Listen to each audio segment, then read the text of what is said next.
Moonlight is what started everything, what led me to the edge one May night.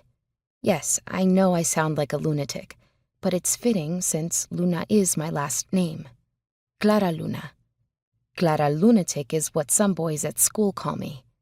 I turn red and roll my eyes when they say it, but Mom says this is the way 8th grade boys flirt. I wish they knew what my name means in Spanish, clear moon. I didn't feel like a clear moon on the day my adventure began, though. More like a fuzzy moon, just a faint light through clouds. It was the afternoon of my neighborhood's spring fair, and I was supposed to meet my best friend, Samantha, at 1 o'clock at the snowball stand. But she was late, as usual. I was sweating and waiting in line for a raspberry cone when I noticed a miniature walnut hill set up on the table next to me. It was an exact replica of my neighborhood. Every single house was there. There were little plastic people everywhere.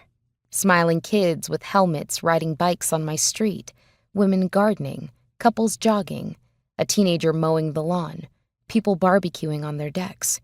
It was kinda cool, but kinda creepy. I found my family's house, and sure enough, the shutters were dark green, and the aluminum siding was tan, just like ours. For some reason, I shivered, even though the sun was blazing and sweat was dripping down my neck. In the backyard of our house, under a tree, stood a girl who looked about my age, 14. Her skin was lighter than mine, and her hair was only down to her shoulders. But still, looking at her gave me goosebumps. Of course, her hair was painted on, so I couldn't tell if she had the same streak of pumpkin orange underneath, where I tested blonde highlights the month before. She did have the same chubby cheeks and the same way of standing awkwardly, as though she didn't know what to do with her hands. I paid for the snow cone and stayed staring at the tiny neighborhood, licking the syrupy ice. "Pretty neato, huh?" said one of the mothers at the table behind a sign that read, Walnut Hill Neighborhood Association. "You see your own house there, hun?" I pretended not to hear her and turned away to talk with another mother about a shoe sale at the mall. Then I did something crazy.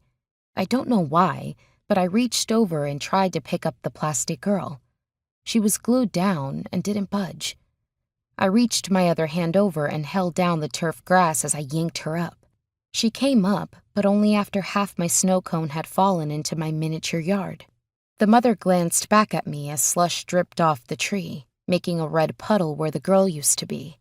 Her mouth dropped open, and before she could say anything, I turned and ran. Samantha walked up to me at the bike racks just as I was fumbling with my bike lock.